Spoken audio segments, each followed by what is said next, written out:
우리 인사 한번 하십시다. 당신은 예배자입니다. 예. 어디에서요? 예.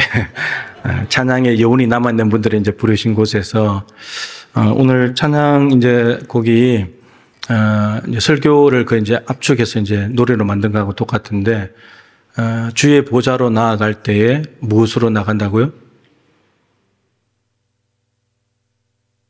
예. 가서 다 이제 잊어버리시네. 그죠? 예수님의 보혈을 의지해서 나가는 건 우리 힘이 아니고, 그거는 이제 예수님, 하나님의 보좌 앞에 의식을 갖춘 이 예배를 말하는 거죠. 그리고 바로 이어진 곡이 부르신 곳에서, 그 부르신 곳은 여러분들의 삶의 자리, 그곳에서 예배하네. 그것이 어디라 할지라도 예배하네. 이제 그런 곡입니다. 그래서 의식을 갖춘 이 예배당에서의 예배와 또 예배당 문을 나서서 여러분들이 살아가게 될 삶의 자리의 예배를 두 개 같이 연결시켜서 찬양을 부른 거예요. 이게 오늘 설교의 내용입니다. 네. 잘 아시는 내용이죠. 자, 오늘 이제 말씀 제목을 하나님께 나아가는 길이라고 정했는데, 이제 레위기 오늘 읽었던 말씀이 이제 그 말씀의 뜻입니다. 레위기는 이제 하나님께 나아가는 길을 두 가지를 제시를 합니다. 첫 번째는 제사, 예물을 가지고 하나님께 제사를 드림으로 하나님께 나아갈 수 있고요. 두 번째는 거룩한 삶이에요. 여러분들이 살아가는 가정과 직장과 일터에서 사회에서의 삶을 가지고 거룩한 삶으로 하나님께 나아갈 수 있다라고 하는 겁니다. 그래서 이 개념 두 개만 가지고 있는 것도 매우 중요해요. 이스라엘 백성들이 예루살렘에만 하나님이 계신다, 예루살렘 성전에만 그 생각을 가지고 있었기 때문에 성전을 벗어나면 뭐 하는 거예요? 성전만 딱 벗어나면 죄 짓고 마음대로 사는 거예요. 하나님은 예배당 안에만 계시니까, 성전에만 계시니까, 밖에는 예배하고 하나님하고 전혀 상관없는 삶을 사는 거예요. 그런데 이 생각이 왜 그러냐면 하나님이 성전에만 계신다고 생각하고 그게 딱 가둬놔 버렸으니까, 하나님을 가둘 수 있는 것도 아니지만, 가두어지시는 분도 아니지만, 하나님은 온 천지에 충만하신 분인데, 그런데 예배당 안에만 하나님이 있다고 딱 가둬놔 버리고 나머지 삶에는 하나님이 없다고 생각하니까 마음대로 죄 짓고 사는 거예요.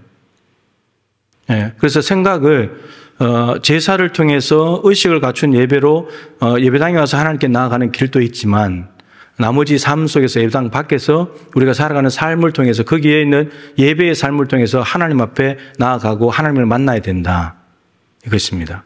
이게 이제 제사, 오늘 레위기가 가르쳐 주는 내용이고, 이걸 펼쳐버리면 성경 전체가 돼요. 거꾸로 말하면 성경을 압축해버리잖아요. 레위기의 제사, 제가 1장 1절 2절하고 19장 1절 2절을 볼 건데 그 두 개로 딱 압축이 돼요. 네, 이게 이제 예배예요, 예배. 여러분들은 예배를 어디에서 드리고 계십니까?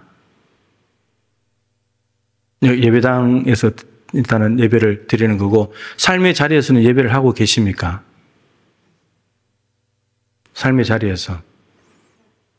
예배를 여러 번 하시고 오신 분도 계실 테고, 일주일 동안. 예배를 삶의 자리에서 한 번도 안 하고 오신 분도 계실 테고, 다양한 차이가 있을 겁니다. 우리가 삶의 자리에서도 예배자로 살아가는 것, 그것이 참 중요하다라는 거죠. 자, 우선 성경을 앞으로 한 장 넘겨서요, 출애굽기 40장 34절 35절, 제가 이 말씀은 정말 많이 말씀드린 내용이에요. 그래서 다시 한번 좀 정리를 좀 명확하게 하고, 오늘 이제 우리의 기억력이 3일을 못 넘지만 그럼에도 불구하고 오늘 열심히 해가지고 1년을 한번 달려가 보자. 네, 그런 내용입니다. 자, 40장 34절 35절을 보시면, 구름이 회막에 덮이고 여호와의 영광이 성막에 충만하매 모세가 회막에 들어갈 수 없었으니 이는 구름이 회막 위에 덮이고 여호와의 영광이 성막에 충만함이었다. 그럼 그동안에 하나님의 영광이 어디에 있었죠? 출애굽기 앞부분에 보면 시내산에 계셨잖아요. 시내산 위에 꼭대기에 계셨던, 구름 속에 계셨던 하나님의 영광이 이제 어디로 온 거예요? 성막으로 내려오신 거예요. 모세를 하나님이 부르셔가지고 2450m 되는 시내산에 올라가서 40일 동안 하늘 성막을 보여주시면서 이걸 땅에 그대로 옮겨 놓아라. 그래서 성막을 지었고, 다 짓고 난 뒤에 33절 보시면 이같이 역사를 마치니, 성막을 다 만들어서 조립하는 역사를 마치니, 성막이 완공되니 하나님의 영광이 내려오셨다는 거예요.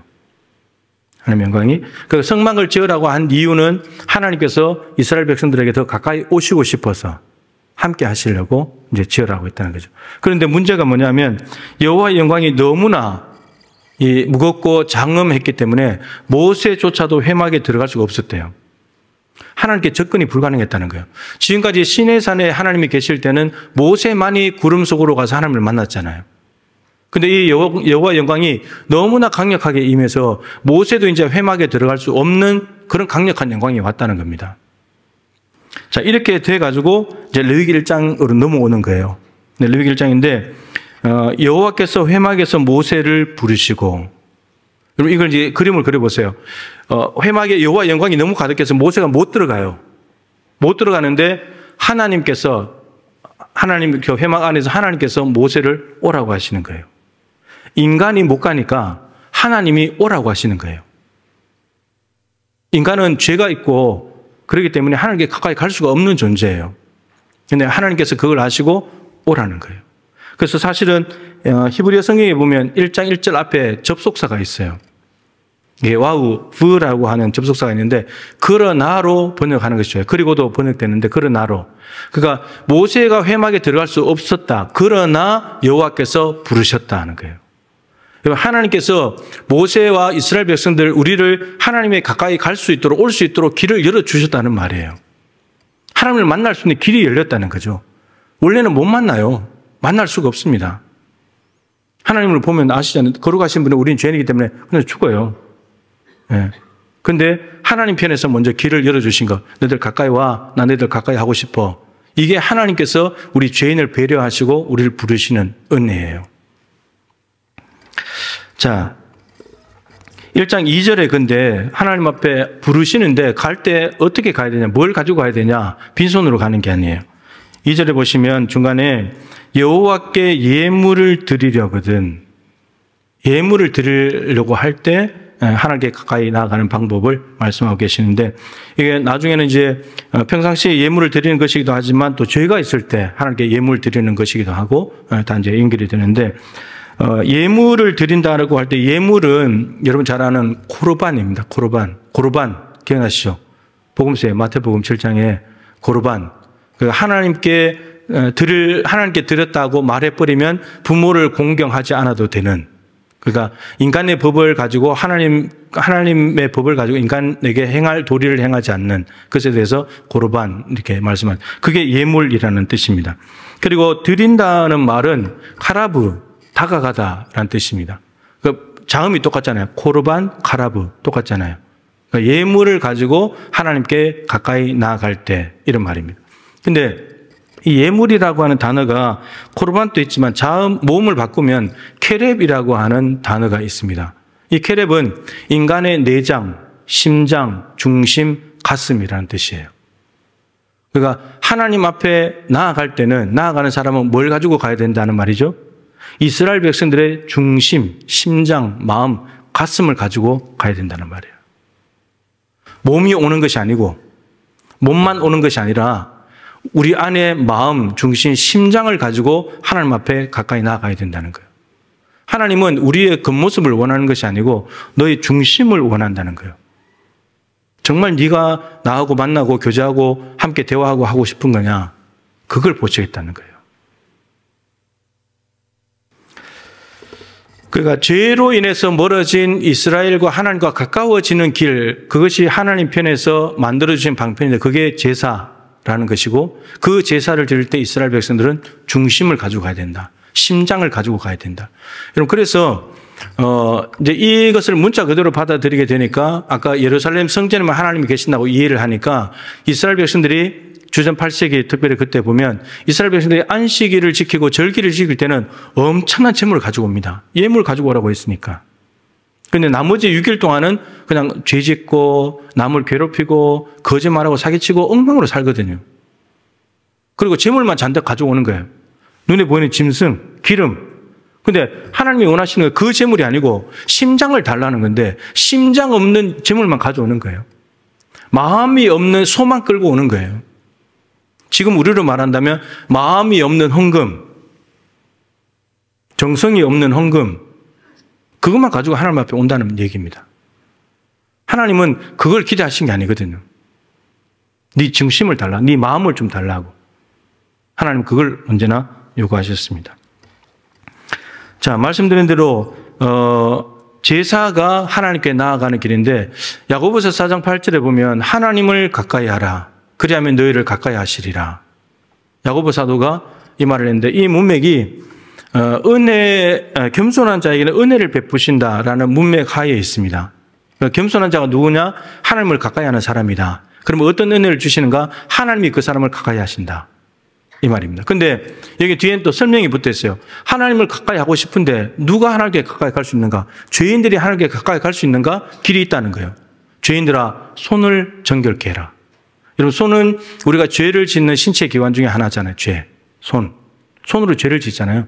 그 죄인임에도 불구하고 이 손으로 지은 죄를 깨끗하게 하면 하나님께 가까이 갈 수 있다는 거예요. 그 사람이 겸손한 사람이고 그 사람이 손을 깨끗이 하고 주님 앞에 나온다면 하나님이 그 사람을 만나 주겠다는 거예요. 그리고 두 번째는 두 마음을 품은 자들아, 마음을 성결케 해라. 여러분, 두 마음은 성경에서 항상 안 좋은 마음이에요. 더러운 마음, 나누어진 마음, 분리된 마음이에요. 의심하는 것, 하나님과 세상, 하나님과 바알, 하나님과 사탄, 하나님과 재물. 이 나누어진 마음들은 언제나 안 좋은 마음이고 더러운 마음이고 하나님 앞에서 인정받지 못하는 마음이에요. 이 마음을 성결케 하는 방법은 하나를 없애면 돼요. 그래서 하나님 일편단심으로 하나님을 바라볼 때 마음이 청결한 자가 순수한 마음, 단순한 마음, 일편단심의 마음인데 하나님을 바라보고 나아가게 되면 하나님을 보게 된다고 했잖아요. 하나님이 마음을 성결케 하고 두 마음을 가진 사람들이 한 마음으로 딱 묶어서 하나님께 마음을 모으고 나아가면 하나님이 그 사람을 가까이 해주신다는 거예요. 그러니까 죄인 스스로는 하나님께 갈 수 있는 가능성이 전혀 없는데 하나님 편에서 길을 만들어 주신 거예요. 너 죄 깨끗하게 하면 나한테 올 수 있어. 중심을 가지고 와. 그럼 내가 만나줄게. 이게 예배라는 거예요. 예배.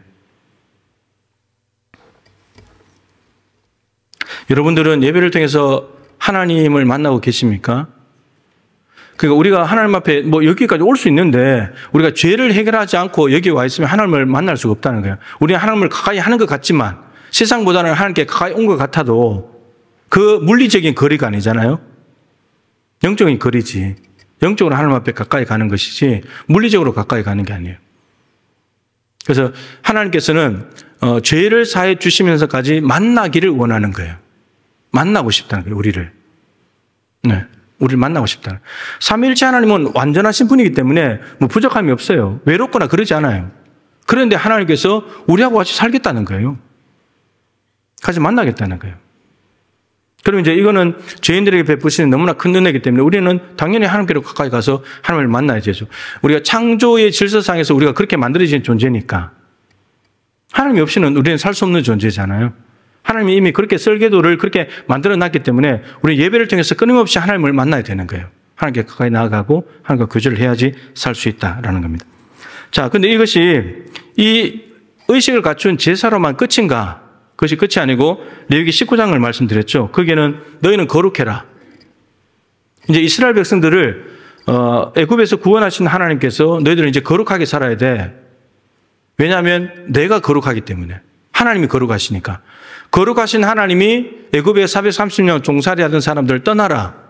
가라. 그래서 가나안 땅으로 가는데 늘 가나안 땅에서 복이 돼 그 과정 속에 있는데 이스라엘 백성들을 하나님께서 가까이 하시면서 거룩하신 하나님이 만나 주셨기 때문에 이제 이 이스라엘 백성들이 거룩한 삶을 살아야 된다는 거예요.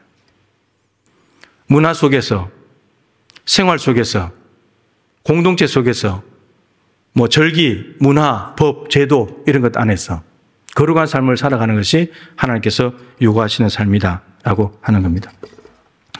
여러분, 거룩이라는 말은 잘 아시죠? 구별되었다라는 뜻인데 이런 말이죠. 더 이상 일반적인 용도로 쓸 수 없다. 이런 말입니다. 하나님께만 쓸 수 있는 용도로 바뀌어졌다. 이런 말입니다. 여기에다가 이게 이제 일반적인 용도로 컵을 덮는 건데 여기다가 기름을 발라서 거룩하게 구별해버리잖아요. 이제 이거는 일반적인 컵을 덮는 용도로 못 쓰는 거예요. 하나님의 성물을 덮는 컵으로는 써도 일반적으로 이 컵을 덮는 데는 못 쓰는 거예요. 여러분들도 마찬가지입니다. 저도 그리스도의 보혈로 우리를 덮어버리잖아요. 그동안에 세상에서 죄 짓고 살았는데 그리스도의 보혈로 덮어버리는 순간 우리는 이제 세상 사람들하고 같이 살면 안 되는 거예요. 구별되게 살아야 되는 거예요. 우리는 하나님께 드려진 존재예요. 그게 구별됐다는 뜻이에요. 세상 사람들과 똑같이 살면 구별이 안 되는 거죠. 믿는 사람인지 안 믿는 사람인지 구별이 안 되면 이건 우리가 잘못 살고 있는 거예요. 근데 구별이 됐다는 말은 그리스도의 보혈을 발라서 구별해버렸다는 말은 이제 우리는 세상 사람들이 세상에 있는 이생의 자랑들, 육신의 정욕, 안목의 정욕을 위해서 살아갈 때 우리는 하나님께 이 몸을 드리는 거예요. 하나님을 위해서 사는 거예요. 그런 존재가 되었다는 말이에요. 여러분, 그것이 보혈의 능력이고 그것이 보혈이 우리에게 주는 은혜입니다. 보혈이 헛되지 않으려면 우리는 우리 몸을 부담 없이 하나님 앞에 드리기로 힘써야 되는 거죠. 성막에 가득했던 하나님의 영광이 정치, 사회, 경제, 일상생활, 종교의식, 절기 등 사회적이고 개인적인 삶의 영역 안에 가득하기를 하나님은 열망하시는 거예요. 제사를 통해서 하나님의 영광을 회막에서 본 사람들이 자기의 삶의 자리로 돌아가서 거기서 하나님을 거기에서도 보기를 원하는 거예요. 거룩한 삶을 통해서. 예배당에 와서 예배를 통해서 하나님의 영광을 본 우리들에게는 세상으로 나가서 거룩하게 구별된 삶을 통해서 세상 사람들과 다른 삶을 통해서 그곳에서 하나님의 영광을 보기를 원한다는 거죠. 우리가 거룩한 삶을 살아갈 때 세상 사람들과 구별된 삶을 살아갈 때 그 현장에서 하나님께 예배하는 것이고 그곳에서 하나님을 볼 수 있다는 말이에요. 여러분들은 여러분이 살아가는 직장에서 생활 속에서 하나님을 보십니까? 하나님의 영광을 보고 있습니까? 그 자리가 예배하는 자리가 될 때 하나님의 영광을 보게 되는 겁니다. 그거 여러분들을 파송한 거죠. 삶의 자리로 파송한 거예요. 이곳에서 예배당에서 누렸던 기쁨과 즐거움과 행복과 하나님의 영광을 그거에 옮겨 놓으라는 거예요. 거룩한 삶으로. 근데 거룩한 삶을 살지 못하게 되면 이제 옮겨 놓지 못하게 되고 단절이 일어나게 되는 거죠. 이스라엘 백성들은 그랬습니다. 자, 이 레위기 1장 1절 2절의 제사, 하나님께 나아가는 제사와 19장 1, 2절의 거룩하라는 삶을 통해서 하나님께 예배드리면서 동일하게 하나님의 영광을 보는 것인데 순서가 제사, 성막에서 하나님의 영광을 보는 것이 먼저고 그 다음에 삶의 자리를 옮겨놓는 겁니다. 주일날 여기 와서 드리는 예배를 통해서 하나님의 영광을 보고 이게 먼저고 그 다음에 삶의 자리로 옮겨놓는 거예요. 이게 이제 순서입니다. 자, 근데 성경에 제가 어느 날 예배라는 단어를 검색을 했어요. 검색을 했는데 참 이렇게 재밌는 걸 발견했는데 첫 번째 예배라는 단어가 나오는 구절이 있는데 창세기 22장 5절입니다. 아브라함이 이삭을 바치는 그 장면에 예배하러 간다고 아브라함이 그렇게 표현을 합니다. 그리고 마지막에 나오는 예배라는 단어가 있는 구절이 로마서 12장 2절입니다. 너희 몸을 하나님이 기뻐하시는 산 제물로 드려라. 이게 너희가 될 영적 예배니라. 1절, 12장 1절. 그러니까 무슨 말이냐면 창세기 22장 5절 말씀은 레위기 1장 1절, 2절 말씀과 맞춰지는 거고 로마서 12장 1절의 예배는 레위기 19장 1절, 2절과 맞춰지는 예배, 동일한 예배예요. 그러니까 아까 제가 시작할 때 레위기는 압축된 것이고 이걸 펼쳐놓으면 창세기 22장과 로마서 12장 1절로 펴진다는 거예요. 그럼 예배가 성경은 일관되게 레위기도 마찬가지지만 의식을 갖춘 주일 예배와 삶 속에서의 예배가 같이 가야 된다. 이게 먼저고 밖에가 두 번째다. 이걸 끊임없이 이야기하고 있다는 거예요. 아브라함이 제사를 드릴 때 이렇게 말하죠. 이삭을 드릴 때 내가 아이와 함께 저기 가서 예배하고 우리가 너희에게로 돌아오리라. 하나님께서 이삭을 바치라는 명령을 아브라함에게 내리셨죠. 아브라함에게는 어려운 점이 세 가지가 있다고 말씀드렸습니다. 첫 번째, 제물을 지정해 버렸어요. 하나님께서. 네가 하나님께 제사 드리라면 제물을 내가 고르면 되는데 하나님께서 아브라함에게는 네 사랑하는 아들 독자 이삭이라고 정해 버렸어요. 그래서 아브라함은 제물을 바꿀 수가 없어요. 이삭을 줘야 돼요. 이스마엘도 안 돼요. 이삭이어야 됩니다. 두 번째, 제사 드리는 방식을 정해버렸어요. 번제로 드려라. 태워서 드려야 되는 거예요. 하나님 너무 잔인하잖아요. 좀 다른 방식으로 할게요. 안 되는 거예요. 세 번째, 모리아 산에 가서 내가 말하는 한 산에 가서 드려야 하는데 모리아산. 그 지금 있는 곳에서 300km 떨어진 곳에 3일 길, 100km 떨어진 곳, 3일 길을 가서 드려야 됩니다. 그러니까 다른 데에 갖다 줄 수 없는 거예요. 3일 하나님 너무 멉니다. 힘든데요. 가까이서 할게요. 안 되는 거예요. 그 하나님이 제물을 정하셨고 방법을 정하셨고 장소를 지정했기 때문에 아브라함은 이대로 해야 됩니다. 이게 여러분 첫 번째 예배예요. 그리고 이삭은 아브라함의 전부죠. 이삭을 드린다는 것은 아브라함 자신을 드리는 거예요. 자신의 심장을 드리고 가슴을 드리고 마음을 드리는 예배인 거예요. 그런데 그 예배를 하나님이 너무나 기쁘게 받으셨죠. 너무나 기쁘게. 우리가 돌아오리라. 아브라함 혼자가 아닙니다. 여러분, 아브라함이 이삭하고 갔다가 나 혼자 돌아올게라고 한 것이 아니고 우리가 돌아오리라. 그럼 이삭은, 아브라함은 이미 갈 때 이삭을 하나님이 안 데려가실 걸 알고 있었던 거예요. 히브리서 11장에서 그렇게 이야기를 하죠. 다시 살리실 줄로 생각한지라. 이게 아브라함 믿음이었습니다. 이삭은 예수님의 그림자잖아요.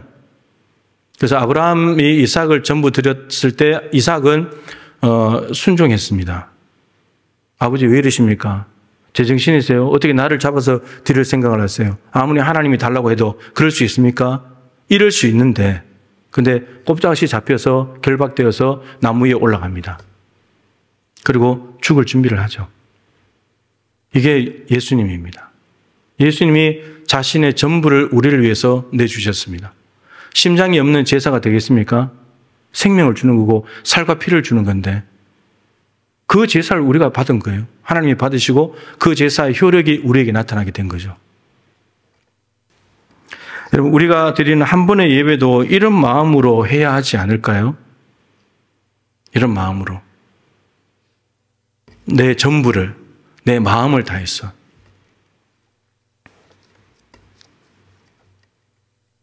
그래서 예배 드릴 때 우리가 혼신의 힘을 다해서 정말 찬양하고 예배를 하고 나면 제가 예전에 그랬죠. 금방 자리에서 못 일어나야 된다고. 너무 힘을 다 쏟아서 찬양하고 있기 때문에. 근데 우리는 벌떡 일어나서 가버리더라고요. 힘을 다하지 않는 거죠. 숨을 좀 골아야 되고 너무 열정적 뜨겁게 찬양했기 때문에 우리의 예배가 너무 힘이 없는 그런 예배인 것은 아닌가. 자, 마지막 예배는 로마서 12장 1절 2절이죠. 너희 몸을 하나님이 기뻐하시는 거룩한 산 제물로 드리라. 이게 12장 1절이 그러므로 이렇게 시작하거든요. 그렇게 결론이에요. 그러니까 로마서 1장부터 11장까지의 결론을 가지고 12장 1절부터 말하는 거거든요. 1장부터 11장까지는 구원이에요. 믿음으로 구원받는다. 그러니까 믿음으로 구원받았으므로 너희 몸이 예수님의 십자가의 죽으심으로 그걸 믿음으로 구원받은 몸이 되었으므로 너희 몸을 이제는 하나님이 기뻐하신 산제물로 드려야 된다. 이게 구별이에요. 이게 구별하는 거예요. 이제 일반적인 용도로 쓰면 안 되는 거예요. 하나님께 나 걸 드리는 거예요. 그래서 너희 몸을 이 세대를 본받지 말고 이 세상 사람들이 살아가는 모양새를 본받지 말고, 이 세대라는 단어는 성경에 여러 번 나오는데 문맥을 따라 살펴야 돼요. 본받지 말라고 했으니까 나쁜 거죠. 예수님도 이 세대를 많이 말씀하셨는데 주로 이거예요. 말씀을 듣지 않는 세대. 예수님 말씀을 불순종하는 세대. 하나님의 말씀에 귀 닫는 세대거든요. 근데 이 세대, 하나님의 말씀에 귀를 닫고 진리에 무관심한 이 세대를 본받지 말고 하나님의 선하시고 기뻐하시고 온전하신 뜻이 무엇인지 분별해서 거기에 너희 몸을 투신해야 된다.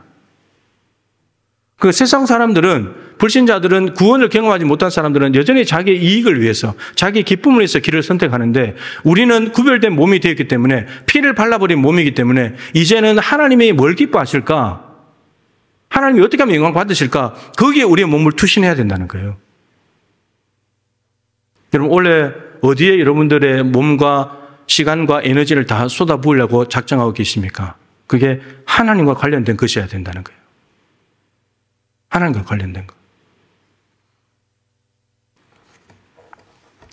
마음과 중심을 다한 주일 예배를 통해 하나님의 구원을 확신하는 것이 먼저이고, 그러고 난 뒤에 삶의 자리에서 구별된 자녀로 살아가는 것입니다.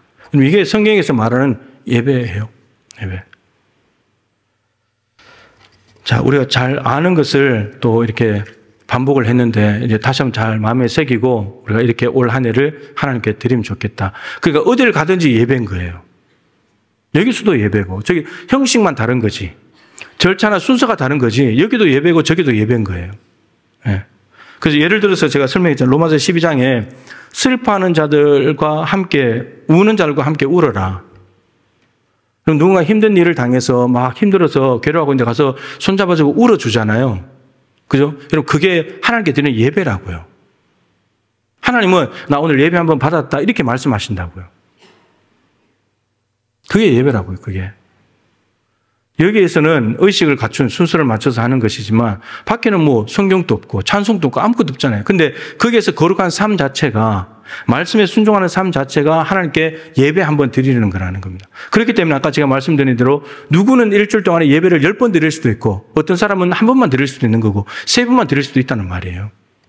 예배를 많이 하면 할수록 그 말은 하나님의 말씀대로 내가 살아가고 있고 삶 속에서도 부르신 곳에서 예배하는 예배자라는 의식을 가지고 산다고 생각할 수 있다는 말이에요. 자, 예배에 대한 이제 말씀을 이야기를 했고 오늘 세미나니까 이제 좀 편하게 예배에 대해서 뭐 또 다 아는 이야기지만 좀 다시 한번 정리를 하겠습니다. 공적인 예배는 작년과 거의 동일합니다. 그 동일하고 공적인 예배로 추가된 것은 이제 성령의 불 기도회, 매월 마지막 주 금요일 기도회 하는 건데 이제 코로나 때문에 이제 중지됐던 금요 기도회를 조금 다시 살려보자고 이제 하는 의도로 시작을 하려고 합니다. 1월 26일이 이제 처음 시작이 될 텐데요. 자, 이제 3가지 정도만 제가 말씀을 드리겠습니다. 뭐 잘 아는 건데 첫 번째, 예배는 생명이다. 예배는 뭐라고요? 생명이다. 여러분의 생명과 직결된 거예요. 제가 기도학교 할 때 기도를 영적 생존권이라고 말했는데 예배도 똑같아요. 영적 생존권이에요. 내가 영적으로 사냐 죽나를 결정하는 게 예배예요. 예배하면 살고 예배 안 하면 죽는다는 말입니다. 예배 안 하면 죽는다는 것을 이해가 잘 안 될 수도 있어요. 근데 한 달 정도만 예배를 안 와보세요. 그러면 영적으로 이게 뭔가가 심각한 문제가 있다는 걸 알게 됩니다. 네. 예배는 그런 거예요. 예배는.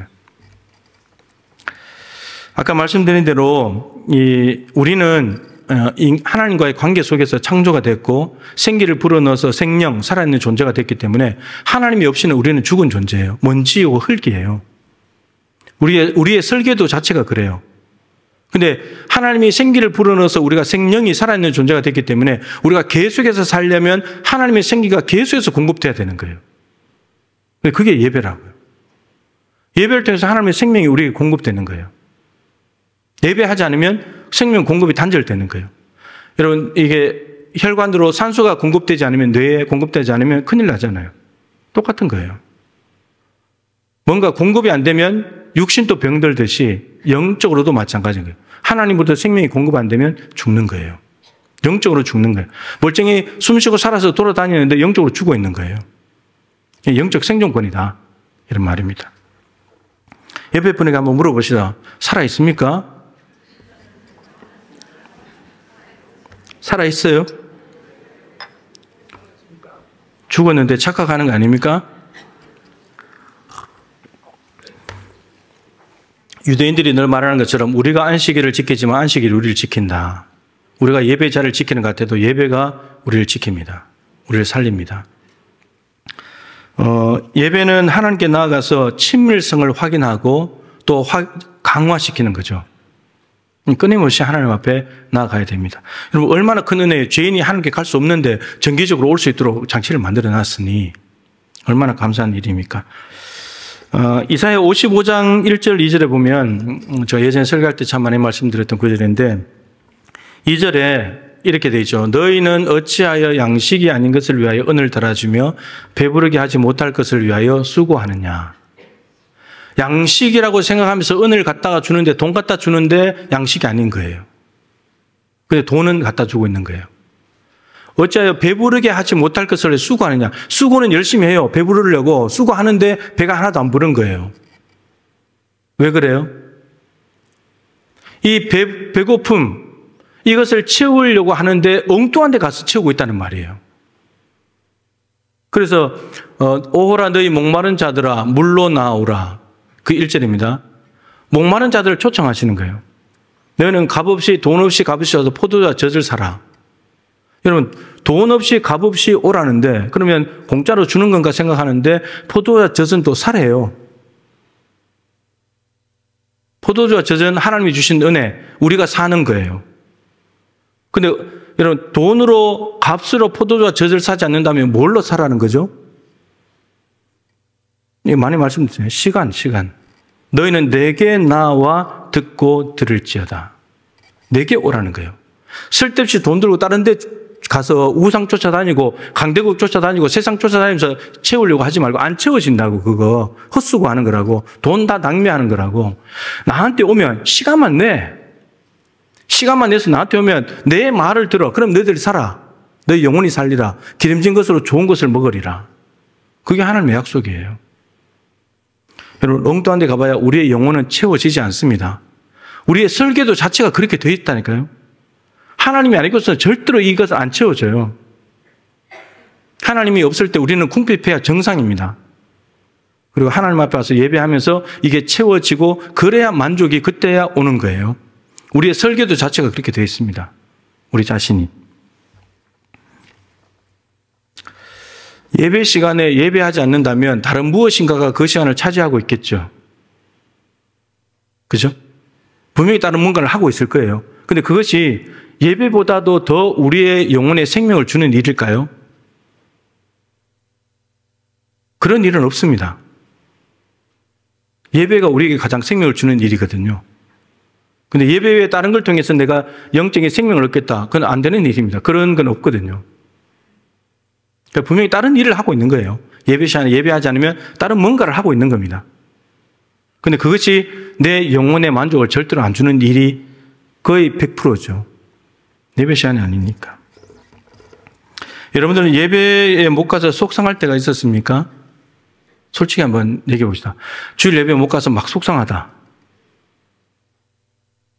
속으로는 할렐루야를 외치지 않았습니까? 예배에 못 가서 속상할 때가 있었어요? 없었어요? 예.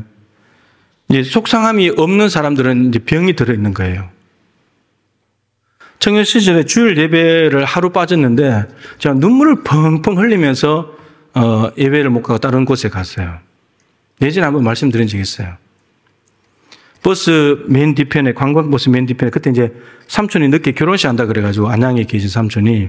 그래서 관광버스 맨 뒤에 타고 교회 십자가가 안 보일 때까지 창문으로 쳐다보면서 울면서 갔어요. 예배에 하루 빠지는데 얼마나 마음이 힘들든지. 그럼 뭐 한번 빠질 수 있는 거 아닙니까? 그죠? 뭐 바쁘고 힘들면 빠질 수도 있지 뭐. 근데 그런 게 아니더라고요. 그런 게 아니에요. 여러분, 어떤 봉사나 어떤 회의나 어떤 친교나 어떤 모임이나 아무리 중요하다고 해도 예배만큼 중요하지 않습니다. 예배만큼 중요한 것은 없습니다. 어떤 회의나 모임보다도, 친교 모임을 갖는다 할지라도. 네. 제가 오후 예배 때 미리 로뎀에 한번 기습을 한번 가보려고 합니다. 거기에 모여가지고 이제 친교한다고 계시는 분이 계시다 그래서 누가 그러신가 하고 제가 한번 가보려고 그러는데 예배만큼 중요하지 않습니다. 어떤 모임도. 네. 그래서 곽선희 목사님 같은 경우는 이제 실제로 심호하실 때 여러분 주일에 어떠한 뭐 원래 이런 거 다 아무것도 안 합니다. 그 평일에 해가지고 왜 안 되냐? 평일에 모이는 거 안 되면 하지 말라는 거예요. 왜 꼭 주일에 모여야 되냐? 주일 예배만 하면 되지. 우리가 이런 마인드가 좀 있어야 돼요. 이런 마인드가.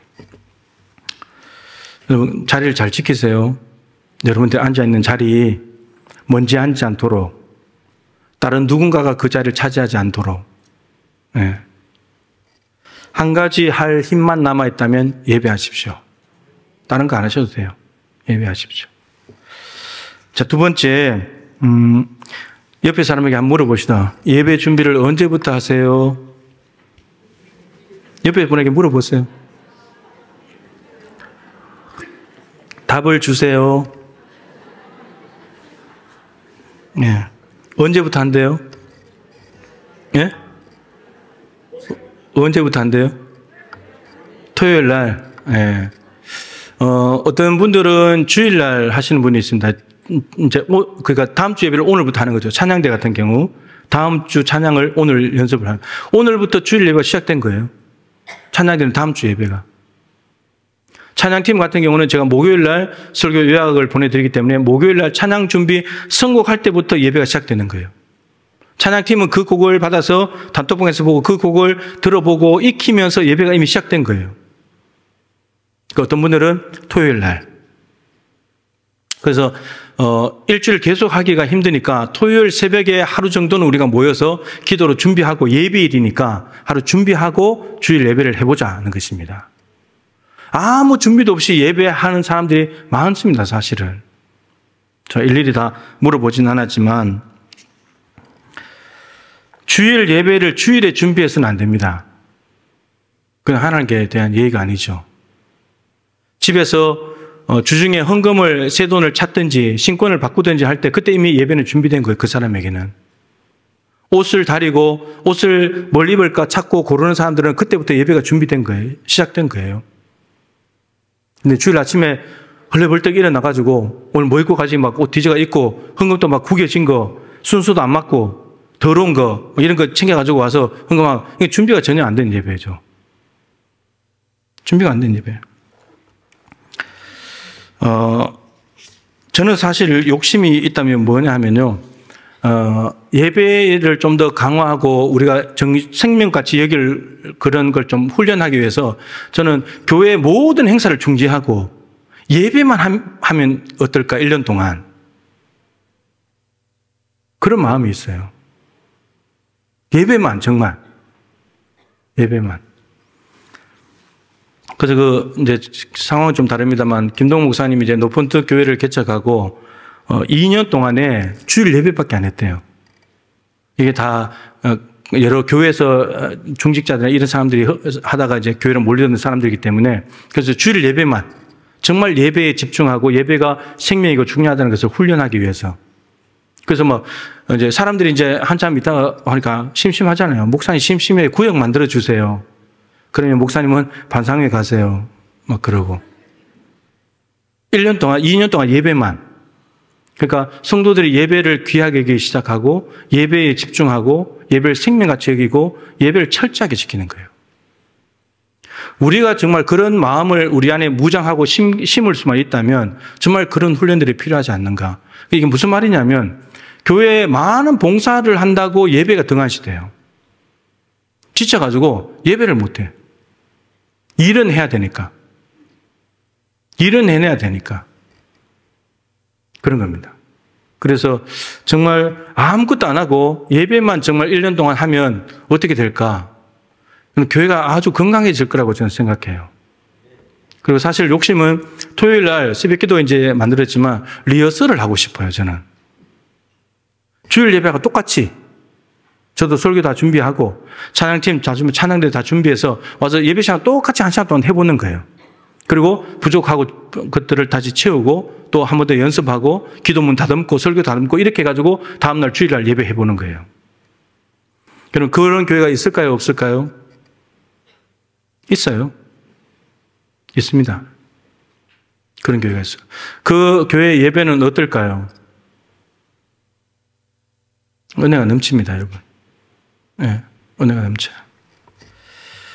실제로 이제 그 마음이 있죠. 무엇보다도 토요일을 잘 보내는 것이 매우 중요합니다. 옆에 분에게 다시 물어봅시다. 어제 늦게까지 뭐 했습니까? 물어보세요. 솔직하게 답하세요.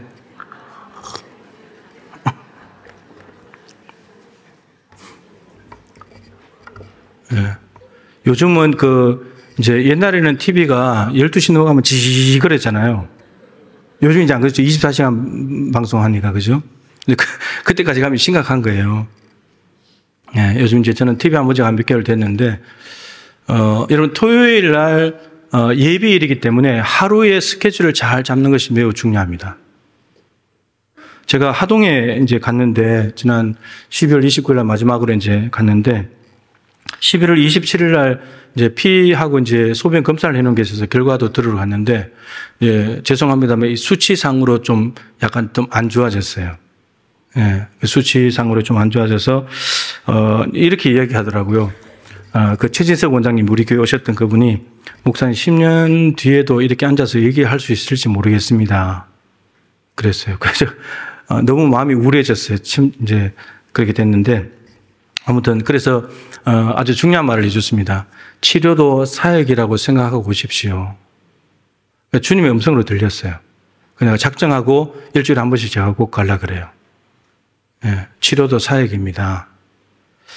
그분이 처음에 모셨던 목사님, 그 다음에 광주에서 모셨던 목사님, 이제 세 번째 교회인데, 그 얘기는 할 수 없고, 그 담임 목사님들의 사역이나 이런 것들을 간암으로 돌아가시고 막 쓰러지고 이런 걸 보면서 이분이 이제 나름대로 생각하는 거예요. 목회자들 주로 치료하면서 생각을 하는 거예요. 목사님 치료도 사역입니다. 주님의 음성으로 듣고 제가 이제 매주 가는데, 이런 이야기를 하더라고요. 여러분, 이제 옆에 분에게 또 하나 해보세요. 아파서 응급실을 갔는데 만취 상태의 의사가 진료를 한다면 어떻게 하실 겁니까? 옆에 사람이 물어보세요.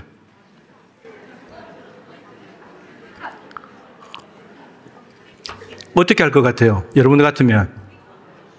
예? 안 본다고 하겠죠. 안 본다고 하는 정도가 아니고 경찰서에 신고를 해야지. 정신 나간 의사가 있다고. 그런데 여러분, 이 얘기를 하시는데 왜 이 얘기를 하시냐면 밤을 새운 사람의 뇌 상태하고 밤 새운 사람의 뇌 상태하고 만취 상태의 그 사람의 뇌 상태가 똑같대요. 이게 논문으로 나왔대요. 그러니까 지금 목회자들이나 여러분들 목회자들 경우에 새벽 1시, 2시까지 막 새벽 4, 5시까지 설교 준비해가지고 다음날 설교하는 사람은 만취 상태에서 설교하고 있는 게 똑같은 거예요. 그러니까 토요일 날 여러분들도 너무 무리한 일정을 늦게까지 막 피곤해가지고 주일 일하기 힘들고 여기까지 잡으면 여러분들이 만취 상태에서 이 자리에 앉아서 주일 예배를 하는 거하고 똑같은 거예요. 아주 중요한, 가면 이분은 뭐 진료를 좀 해주면 좋은데 자꾸 이런 이야기를 많이 해요, 나한테. 그런데 제가 그걸 잘 들어놨다가 이제 나한테 적용하기도 하고 이제 이야기도 하는데 그런 거예요. 근데 목회자들은 어떤 분들은 막 새벽 4, 5시까지 하는 것을 자랑스럽게 생각하거든요. 자랑스럽게 생각해요. 그만 열심히 준비한다 이거죠. 내가 들으면서 만취 상태에서 설교하는 건데 그냥 하얘져 버린대요. 내 상태가 맑은 정신이 아닌 거예요. 여러분 나답과 아비우 아론의 두 아들 나답과 아비우가 여호와께서 명하시지 않는 다른 불을 가지고 들였다가 그 자리에서 불에 타 죽었잖아요. 근데 그러고 난 뒤에 하나님께서 뭐라고 말씀하시냐면 너희들이 내 성소에 들어올 때 포도주와 독주를 마시지 말라 그래요. 아들이 죽었는데 아버지 아론에게 그 얘기를 해요. 이 말은 무슨 말이냐 짐작할 수 있잖아요. 아론 나답과 아비후가 전날 술을 먹고 정신이 혼미한 가운데 엉뚱한 불을 갖다 드렸구나. 그래서 죽은 거예요. 여러분 하나님께 드리는 향로에 담을 재는요 번제단에는 재 그거 하나밖에 없어요. 근데 그거 말고 다른 불을 드릴 수가 있다. 그건 거의 불가능한 상황이에요. 여러 불이 있다면 모르는데 그 불 하나밖에 없어요. 근데 그걸 못 담고 다른 불을 담아서 드렸다 죽었다는 거예요. 근데 왜 그랬냐? 정신이 혼미한 상태인 거예요. 포도주와 독주를 먹어가지고. 여러분 토요일 날 드시지 마세요. 네, 뭐 와인 한 잔 정도에 이랬다가 다음날 정신이 혼미해질 수 있어요. 그런 상태로 하나님 앞에 또 끔 씻고 막 냄새 없애가지고 와가지고 앉아있으면 그게 하나님께 영광이 되겠냔 말이에요. 저는 우리 교육자들이 설교 준비를 어떻게 하는지 모르지만 저는 토요일 날 5시 되면 무조건 다 끝내려고 애를 씁니다. 그리고 집에 가서 쉬어요. 일찍 자요. 요즘은 9시 되면 자요. 7시간, 8시간 자야지 몸이 괜찮기 때문에. 그래서 저는 뭐 새벽 4, 5시까지 설교 준비할 힘도 없어요. 저는 만취 상태에서 설교하고 싶지 않습니다. 네, 맑은 정신으로. 가장 맑은 정신으로. 그래서 이게 제일 중요해요. 토요일은 일찍 자세요, 무조건. 뭐 잠꾸러기 그런 차원이 아니야. 무조건 일찍 자야 돼요. 주일 예배를 위해서. 무조건 자야 돼요. 그래서 뭐 이게 외부 일정으로 다른 데 갔다 올 수도 있긴 한데 뭐 산에 너무 높은 산에 갔다 와가지고 막 기지맥진해가지고 막 다리도 잘 못 걷고 이런 상태로 주일날 오면 안 되는 거예요. 가볍게 하더라도 가볍게 내 몸에 무리가 안 되게. 중심은 초점은 하나님께 예배하는 거 거기에 기준으로 거꾸로 계산해야 되기 때문에 내가 지금 오늘 내가 이거 할 거야 내일은 내일이고 이렇게 가면 안 되는 거예요. 내일이 와야 오는 거지만 내일 예배를 준비하는 것이 토요일 날 우리의 몸 관리하는 것도 포함이 되기 때문에 시간 관리도 포함되기 때문에 거기에 초점을 두고 준비를 해야 되는 거예요. 자, 가장 맑은 정신으로 예배합시다. 그래야 하나님께서 기뻐하시죠. 그래서 세 번째는 너무 잘 아시는 거지만 지각을 좀 안 하면 좋겠다. 예. 이거는 뭐 이제 얼마 전에 말씀드리기도 했는데, 저는 우리 아이들한테 그래요. 항상 10분 전에 도착하는 걸 기준으로 해라. 우리 애들은 항상 정각을 기준으로 삼고 가더라고요. 그러니까 무슨 일이 생기면 늦어, 항상. 그 10분 전에 일단 가는 것으로 기준을 삼아야 중간에 뭔 일이 있어도 10분 정도 여유가 있으니까 충분히 갈 수 있다. 이겁니다. 근데 이제 이것도 습관이죠, 습관. 습관이에요. 저는 미련한 다섯 처녀처럼 주님 오셨을 때도 늦게 갈 거 걱정해요. 그런 분들은. 습관이 돼가지고요.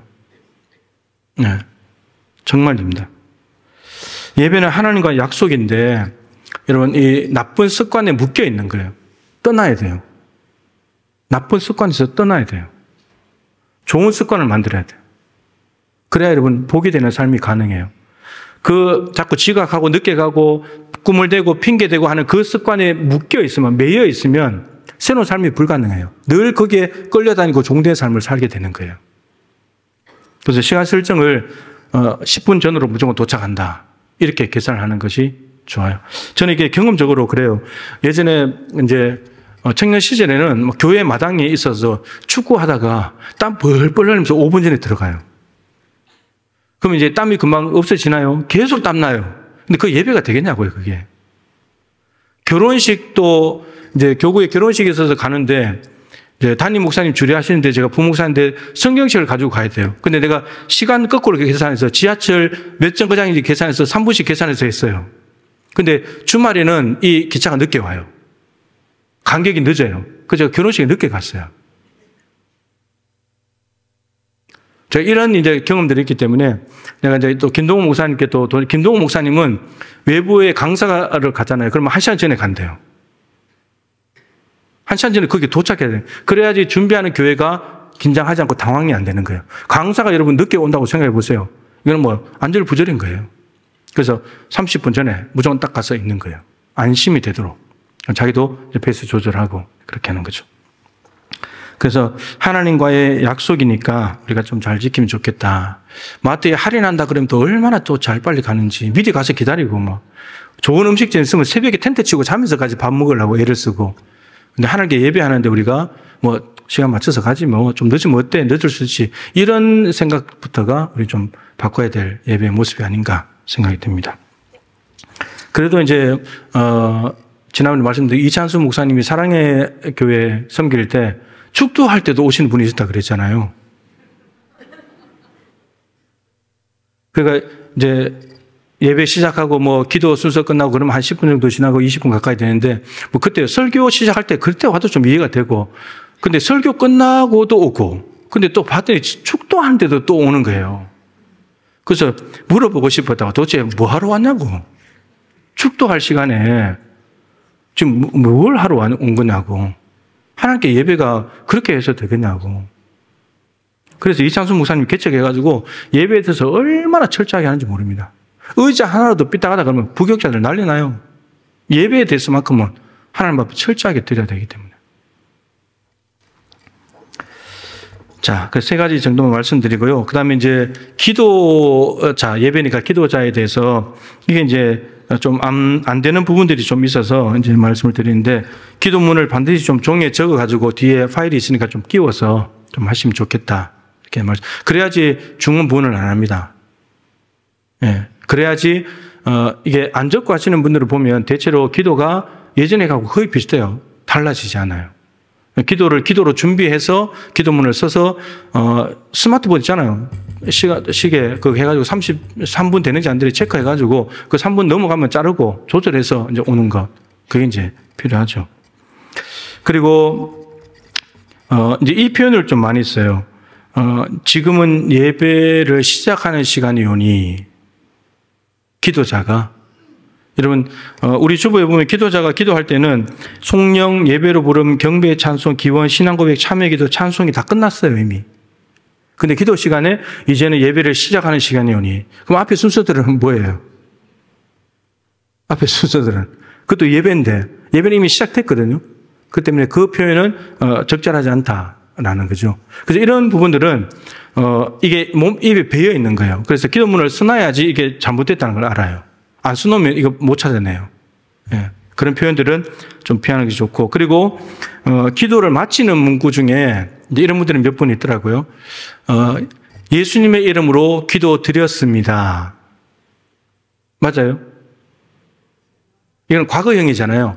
과거에 기도했다는 거잖아요. 지금 기도를 마치는 거잖아요. 예수님의 이름으로 기도 드립니다. 기도 드리옵나이다. 이게 적절한 표현인 거예요. 과거형이 아니잖아요. 지금 기도가 끝난 거니까. 이런 부분들은 좀 참고를 해주시면 좋겠다 생각이 들고요. 예. 그리고 이제 나머지 이제 헌신 예배는 올해도 헌신 예배들이 있을 텐데 미리 헌신 예배를 할 건지 말 건지, 또 강사 섭외 부분은 저하고 미리 좀 이야기를 하시고, 또 오시는 분들 제가 좀 미리 찾아보고 들어보고 괜찮은 분인지 좀 점검을 하고 하면 좋겠다 생각이 들고요. 그리고 결혼 예식 같은 경우는 이제 요즘 이제 뭐 젊은 사람들이 결혼 예식을 너무 간단하게 하고 이제 이런 부분들이 많은데, 이렇게 생각해요. 부부가 드리는 첫 예배, 결혼 예식은 부부가 드리는 첫 예배. 근데 너무 이벤트성으로 하고 하니까 정말 이게 하나님께 드리는 두 사람이 하나 되는 예배인데 이렇게도 되는 것일까? 뭐 제가 이제 뭐 라떼를 좋아하는 사람인지는 모르겠지만 하여튼 생각이 그래요. 하나님께 드린 첫 예배인데, 첫 예배는 그래도 좀 하나님 앞에 이렇게 좀 드리는 것이 좋지 않겠냐. 사실 결혼 주례를 하면서 많이 양보했어요. 안 믿는 사람들이 온다고 해가지고 찬송도 안 불러요. 축복성 불러요. 다 아는 당신은 사랑받게 태어난 사람. 그거 부르고요.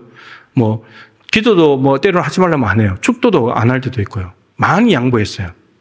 근데 지금은 이제 아예 이런 것도 이제 못하게 그냥 자녀들이 자기들끼리 그냥 하고 하는 게 많은데 조금 아쉬움이 많이 있다. 그러니까 개념이 결혼은 하나님께 드리는 부부의 첫 예배다. 이 생각하면 이벤트성으로 못하죠. 예배가 이벤트는 아니니까. 그죠? 그렇게 좀 하면 좋겠다 생각이 들고, 그리고 장례가 나게 되면 지금 이제 뭐 잘 하시는데 목자들이 마을장 그리고 교구 담당 교육자한테 연락을 하고, 그럼 저한테 연락이 오고 장례 일정을 이제 조절을 하는데, 우리 상조부장님이 이제 우리가 예배를 4번 하거든요. 임종, 입관, 학원, 발인, 학원 4번인데 예전에는 그 상조부장님이 4번을 다 했어요. 기도를. 근데 이게 장례 기도가 우리 해보신 장로님들 알겠지만 안 해보신 분들은 힘든 기도예요. 사실 쉽지 않은 기도인데, 그러다가 이제 상조부장님이 주로 하는데 이제 마을장님들이 섬기고 있으니까 마을장이 한 번 정도는 하자. 그 목장의 담당이니까. 그래서 마을장이 한 번 하는 걸로 하고, 또 시간적으로 부담이 된다 그래서 하관 예배는 기도 없이 해요. 코로나 때 또 시간적으로도 아끼고 또 이렇게 전염성 때문에 그런 게 있어서. 그 지금은 상조부장님이 거의 2번 아니면 3번, 마을장이 한 번 해주시면 2번 하는 거예요. 그래서 이런 부분들도 미리 좀 염두에 두셨다가 상조부장님이 이거 기도하는 것은 매우 중요한 일이잖아요. 유족들이 위로가 되고 하는 부분이니까 힘들지만 기도를 좀 잘 준비해서 하면 좋겠다 생각이 들고, 그리고 이제 목자들께서는 이제 오늘도 그랬습니다만 유가족들이 이제 첫 장례가 끝나고 오잖아요. 교회 오면 목양실에 꼭 들러가지고 담임 목사 기도를 받고 가라고 좀 이야기해 주시면 좋겠어요. 왜 그러냐면 장례가 끝나고 나면 궁금한 게 많아요. 예를 들어서 이제 배우자가 돌아가셨다. 그럼 이제 삶을 어떻게 사실 건지, 부모님이 2분 다 같이 사시다 한 분이 돌아가시는데 한 분을 그럼 자녀가 누가 모시게 되는 건지, 이런 것들을 궁금해서 이렇게 물어봐야 되는데, 근데 예배 끝나고 그냥 가셔버리니까 그 다음에 어떻게 된 건지 뭐 이게 알 수가 없어요. 그렇기 때문에 꼭 목자들께서 예배가 끝나면 목양실로 모셔오셔가지고 좀 대화를 나누면서 이제 앞으로 이렇게 살아가시게 되는 거구나. 그리고 어떤 가족 같은 경우는 이제 자녀들이 우리 교회 안 다니다 보니까 어머니 장례 끝나고 나는데 아무도 없는 거예요. 이런 일도 있고 하기 때문에 이런 걸 좀 다 알고 있어야 되니까, 그래서 그런 부분들을 좀 배려를 해주시면 좋겠다 생각이 들고, 그리고 군입대하는 이제 자녀들이 있는데 목자들한테 어쨌든 목자들을 통해서 하여튼 연락이 와야 됩니다. 그래야지만 주부에도 올라가고 또 같이 기도도 하고 하기 때문에, 어쨌든 우리는 목장 체제로 가기 때문에 목자들에게 목원들은 어떤 소식이 되는지 다 목자들에게 알려줘야 돼요. 알려줘야 되고, 목자들이 마을장에 연락하고 담당 교육자에게 연락하고, 그럼 저한테 연락이 오게 됩니다. 그러면 이제 서로 조율해서 이제 하게 되는 거죠. 그래서 이렇게 좀 해서 교회 안에 이루어지는 주일 예배뿐만 아니고 예식에 대해서도 우리가 좀 질서를 좀 잡아놓고 이렇게 좀 하면 좋겠다 이렇게 생각이 들고요. 장례식 같은 경우는 요즘 그 권사님들이나 상조분들이 좀 많이 오시긴 하는데 이전에는 좀 아쉬웠던 것이 요일에 따라서 사람이 적게 오고 많이 올 수는 있어요. 그죠? 일이 있으면 많이 못 올 수도 있고 한데 근데 사람에 따라서 사람이 줄어들지 말자. 누가 돌아가셨는지에 따라서 사람이 어떤 때는 5명 왔어 있어요. 그럼 장례를 집례하러 가서 너무 마음이 죄송한 거예요. 근데 또 어떤 경우에는 또 막 엄청나게 많이 온 거예요. 수십 명이 오고 이런 것들이 있는 거예요. 그래서 이게 교회 안에서 물론 이게 품앗이 개념이고 그런 개념이 있긴 합니다만 또 교회라는 것이 품앗이 개념을 좀 뛰어넘어야 되지 않나 그런 생각이 들고 그런 차원에서 목원들 식구들이나 마을장들은 반드시 오셔야 되고 그렇게 해야지 그 유가족들이 사실 전도하기 제일 좋은 기회거든요. 딱 앉아 있잖아요. 가서 복음 전하 일부러 보혈 찬송 부르고 예수 믿고 구원받으라 그러고 그런 설교 한단 말이에요. 너무나 좋은 기회잖아요. 그래서 우리 성도들께서 좀 바쁘시더라도 또 이제 어떤 이게 좀 조의금도 하고 이런 부담감이 있긴 하지만 그래도 오셔가지고 위로해주고 하는 것이 얼마나 큰 힘이 되겠습니까? 그분들이 장례 끝나고 교회에 더 열심히 다닐 거냐 말 거냐가 그런 시간들을 통해서 결정될 수 있는 부분이거든요. 그리고 장례 끝나고 실제로 교회 안 다니시는 분이 교회에 오기도 하고 그런 분이 있기 때문에 여러분들께서 어차피 우리가 서로 섬기면서 살아가는 교회 공동체니까 그런 부분에 좀 더 힘써 주시면 좋겠다 이렇게 말씀을 드리겠습니다. 이것으로 예배 세미나를 마치고요. 올 한 해 동안 예배에 대해서 우리가 집중해서 예배를 통해서 하나님께 영광을 돌려드리고 또 삶의 예배도 좀 더 우리가 구별된 삶을 통해서 삶의 현장에서 하나님의 영광을 보고 하나님께 가까이 나아가는 그런 삶이 주일뿐만 아니고 계속해서 이어지고 연속되는 그런 삶이 있으면 좋겠다 싶습니다. 우리 한번 통성으로 기도하고 마치도록 하겠습니다.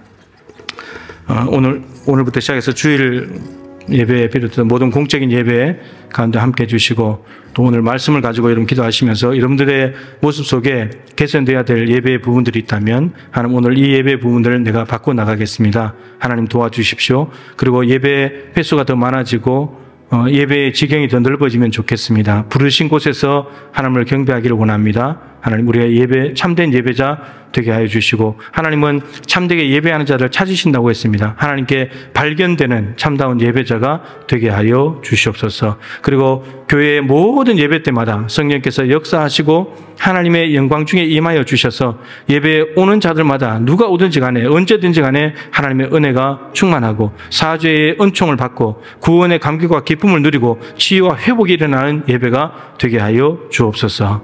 그리고 예배위원으로 섬길 모든 분들 다음 주에 한 번 더 하겠지만 예배위원들 그리고 예배 준비 토요일이 예배이기 때문에 준비하는 과정이 중요한데 하나님께서 우리 모든 성도들이 참된 예배자로 준비되어서 마음과 정성을 다한 예배로 영광 돌리게 하여 주옵소서. 우리 주님의 이름을 한번 간절히 부르고 기도하겠습니다. 주여 하나님 아버지 2024년도를 시작하면서 우리가 하나님 앞에 참으로 예배에 대해서 말씀을 상고하고 이제 또 예배 세미나를 통하여서 우리가 하나님 앞에 어떤 예배자로 서야 할 것인가를 말씀을 통해서 다시 한 번 더 확인합니다. 우리가 하나님 앞에 가까이 갈 수 없었는데 하나님께서는 하나님께 올 수 있는 길을 열어주셨고 그 길은 제사였습니다. 마음을 다한 제사, 중심을 다한 제사, 심장을 내어드리는 제사를 드릴 때 하나님께 가까이 나가서 하나님과 교제하게 되었고 하나님의 영광을 볼 수 있게 되었습니다. 그리고 그 영광을 본 은혜와 감격을 가지고 삶의 자리에 돌아가서 구별된 삶을 살아갈 때 세상 사람들과 다른 민족들과 다르게 살아갈 때 그곳에서 하나님의 영광을 또 볼 수 있고 그것이 하나님께 예배하는 현장의 삶이라고 말씀하십니다. 주님, 이 예배는 연결되는 것이고 먼저 의식을 갖춘 예배를 통해서 하나님과 하나님의 영광을 봐야지만 세상 속에서 그것이 가능하다고 말하는데 주여 우리가 주일 예배를 귀하게 여기고 생명가치 여기고 영적 생존권입니다. 우리 영이 사냐 중냐의 문제입니다. 예배를 아버지 결코 소리 여기지 않도록 도와주시옵시고 생명을 걸고 예배를 지키며 예배의 자리를 반드시 고수하여서 하나님을 날마다 만나게 도와주시고 죄가 있다 할지라도 깨끗이 하여서 하나님께 나아가 가까이 해주시는 하나님의 은총을 누리게 하여 주옵시고 그리고 삶의 자리에 돌아갔을 때 6일 동안 세상 속에서 주어진 삶의 자리에서 그곳에서 구별된 삶으로 살게 하여 주옵시고 참된 예배자로 살아서 예배가 어떤 것인지 정말 그리스도인이 어떤 삶을 살아가는지 거룩한 삶이 무엇인지 구별된 삶은 어떤 것인지를 똑똑히 보여주며 살아갈 때 그곳에서 하나님 그 예배도 영광을 받으시고 하나님의 영광이 세상 한복판에 나타날 줄로 믿습니다. 우리 모든 성도들 참된 예배자로 세워주시고 하나님 특별히 주일 예배를 할 때에 예배 준비를 미리부터 잘 준비해서 마음을 다한 정성을 다한 정말 충실하게 준비된 예배하기를 원합니다. 토요일 정말 새벽 기도 시간에 정말 예배일로서 주일을 준비하는 간절한 기도로 하나님 앞에 겸손히 엎드리기를 원합니다. 하나님 도와주시고, 또한 하나님 앞에 성령의 불 기도회를 통해서 우리가 성령의 불로 뜨거워지길 간절히 원하오니 기도의 자리도 회복되게 하여 주옵시고, 모든 예배가 모일 때마다 성령 충만하고 하나님의 영광을 보게 하여 주옵시고, 우리 모두 다가 주일 예배를 통해 은혜 받고 정말 강하고 담대하게 무장하여서 세상으로 담대히 나아가는 그러한 역사들이 매주마다 날마다 일어날 수 있도록 주여 역사하여 주시옵소서. 하나님 아버지, 2024년도를 시작하면서 우리에게 가장 중요한 예배에 대한 말씀을 성경을 통해서 하나님이 뭐라고 말씀하시는지 확인하고 우리가 예배자로서 어떻게 살아야 할 것인가를 다시 한번 더 마음에 새깁니다. 이 말씀이 지식으로만 멈추지 않게 하시고 가슴으로 내려가게 하시고 다음 주부터 당장 마음과 심장과 내장과 가슴으로 정성을 다하여 준비한 예배할 수 있도록 주일 예배를 미리부터 잘 준비케 하여 주옵시고, 예배 때마다 하나님의 영광을 보게 하여 주옵시며 은혜가 남다르게 하여 주옵시고, 준비하는 예배가 이렇게 다르구나, 기도하면서 겸손하게 하나님께 엎드려서 나아가는 예배가 이렇게 중요하구나, 마음을 다한 제사를 하나님께서 이렇게 기뻐하시는구나 똑똑히 경험하면서 매주 예배가 정말 천국 잔치와 같고 기쁨이 충만하고 은혜가 넘쳐나는 예배가 되기를 간절히 소망합니다. 어느 한 사람 빠짐없이 모두 다가 주일 예배를 생명같이 여기게 하여 주옵시고, 그 자리를 악착같이 지키게 하여 주옵시고, 구원의 감격과 기쁨 속에 삶의 예배도 충실하게 드림으로 말미암아 주일이나 나머지 6일이나 구별이 안 될 정도로 늘 예배의 삶이 지속되게 하여 주옵시고, 언제나 하나님을 가까이 하나님과 동행하는 복된 삶 살아가는 동부의 가족들이 되게 하여 주시옵소서. 모든 예배를 섬기는 봉사자들 많이 있습니다. 하나님, 저들이 얼마나 중요한 자리에 있는지 모릅니다. 한 번의 예배를 위해서 단 3분, 5분 걸리는 그것을 위해서 수십 배로 준비합니다. 잘 준비할 때부터 은혜가 있게 하여 주옵시고, 그 시간들을 통해서 성도들에게도 은혜가 흘러가 모두가 은혜와 감격 속에 아멘으로 화답하며 하나님께 영광스러운 예배 올려드릴 수 있도록 인도하여 주시옵소서. 한 주일 동안도 세상에서 승리하는 삶을 살도록 모든 성도들의 발걸음을 지키시고 눈동자와 같이 지켜 주시옵소서. 지금은 주 예수 그리스도의 크신 은혜와 우리 하나님 아버지의 측량할 수 없는 사랑하심과 보혜사 성령님의 교통하시며 충만하심이 성경 말씀을 통해 하나님께서 예배에 대해서 무엇이라고 말씀하시는지를 마음에 새기고 하나님이 기뻐하시고 찾으시는 참된 예배자로 올 한 해를 온전히 올려드리기를 소망하는 동부의 가족들 한 분 한 분 머리 위에 예배를 위해서 수고하는 모든 예배위원들과 또 예배 참여하는 모든 성도들 가운데 1년 52주 모든 예배 위에 항상 함께하여 주시기를 간절히 축원하옵나이다. 아멘.